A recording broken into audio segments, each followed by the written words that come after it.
সরকারের কাছে আমরা বিনীত নিবেদন, এতগুলো মেয়ের জীবন যেন এতগুলো মেয়ের জীবনের দিকে যেন সরকার আমাদেরকে একটু যেন দেখেন, আমাদের উপদেষ্টা মহোদয় যেন দেখেন।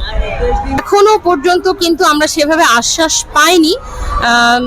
এখন পরবর্তীতে আমরা জানতে পারবো যে আসলে আমাদের কত এখনো পর্যন্ত আমরা সে বিষয়ে কোনো তথ্য পাইনি। আমাদের যারা প্রতিনিধি আছেন তারা একটা মিটিং এ গেছেন, তারা কথা বলুক, আমাদেরকে জানাবে, তারপরে আমরা জানতে পারবো। এখনো পর্যন্ত আমাদেরকে কিছু জানানো হয়নি। এটা আসলে আজকে আমাদের যেহেতু একটা মিটিং চলছে, আমাদের প্রতিনিধিরা গেছেন, ওনারা ফিরবে, ওনাদের কথার পরিপ্রেক্ষিতে আমরা পরবর্তী মানে সিদ্ধান্ত নেব। আমাদের যদি দাবিটা যদি মেনে নেওয়া হয়, সেক্ষেত্রে তো অবশ্যই আমরা তো খুশি খুশি সবাই ঘরে ফিরে যেতে পারবো, এতদিনে কষ্টটা আমরা সবাই ভুলে যাব।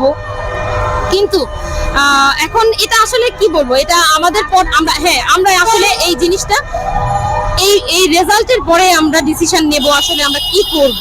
যেহেতু এখনো আমরা কোনো তথ্য পাইনি, এজন্য আমরা এই বিষয়ে আসলে কিছু বলতে পারবো না।